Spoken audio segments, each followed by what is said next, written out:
Hello बच्चों, चलिए प्रश्न को देखते हैं। ओजोन छिद्र से अभिप्राय है। हमारे पास दिए हुए विकल्प हैं। विकल्प ए स्ट्रेप्टोस्फीयर में छिद्र, विकल्प बी ओजोन के सांद्रण में कमी, विकल्प सी ओजोन का समान सांद्रण, विकल्प डी ओजोन के सांद्रण में वृद्धि। प्रश्न की मुख्य अवधारणा है, मुख्य अवधारणा, इस प्रश्न की मुख्य अवधारणा है ओजोन छिद्र। ओजोन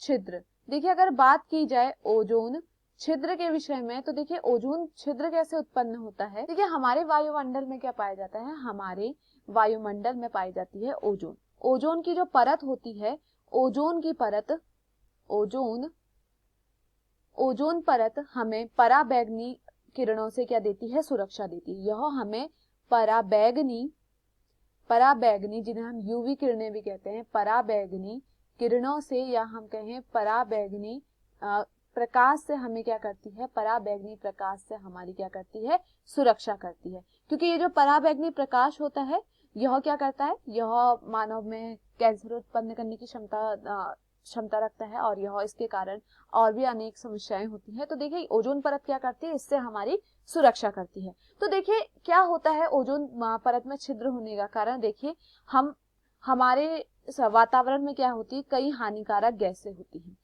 साथ ही जैसे कि अगर हम उदाहरण के तौर पर लें CFC, क्लोरोफ्लोरोकार्बन, तो इसके कारण भी क्या होता है, ओजोन परत क्या होती है,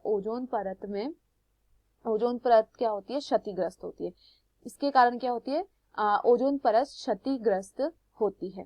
साथ ही साथ कार्बन डाइऑक्साइड, इसके कारण भी ओजोन परत क्षतिग्रस्त होती है। मीथेन के कारण ओजोन परत क्षतिग्रस्त होती है। तो ये सारी हानिकारक गैसें क्या करती है, ओजोन परत को क्षतिग्रस्त करती है। ओजोन परत जो होती है, यह स्ट्रेटोस्फीयर में पाई जाती है। ओजोन परत स्ट्रेटोस्फीयर में पाई जाती है। तो जब क्या होता है, जब यह हानिकारक गैसें कहाँ पहुंचती है, स्ट्रेटोस्फीयर में पहुंचती है, तो जिस कारण क्या होता है, स्ट्रेटोस्फीयर में क्या होने लगता है, छिद्र होने लगता है। स्ट्रेटोस्फीयर में छिद्र होने के कारण क्या होती है, जो ओजोन है उसको ही हम क्या कहते हैं, ओजोन में छिद्र होना कहते हैं। जब क्या होता है, स्ट्रेटोस्फीयर में क्या होने लगता है, छिद्र होने लगता है, या हम कहें स्ट्रेटोस्फीयर क्या होने लगती है, क्षतिग्रस्त होने लगती है, तो उसी को हम क्या कहते हैं, इसी को हम कहते हैं ओजोन छिद्र। चलिए प्रश्न को देखते हैं। ओजोन छिद्र से अभिप्राय है। विकल्प ए स्ट्रेटोस्फीयर में छिद्र, तो यह क्या होती है, सही है। विकल्प बी ओजोन के सांद्रण में कमी, तो देखिए ओजोन के सांद्रण में कमी यह सही है, परंतु एक सही उत्तर यह नहीं बता रहा है, तो जिस कारण यह क्या होता है, गलत होता है।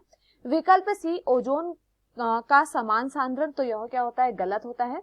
विकल्प डी ओजोन के सांद्रण में वृद्धि, यह भी क्या होता है, गलत होता है। तो दिए हुए विकल्पों में जो हमारा सही विकल्प है, वह है विकल्प ए। मैं आशा करती हूँ आपको यह समझ में आया हो। धन्यवाद।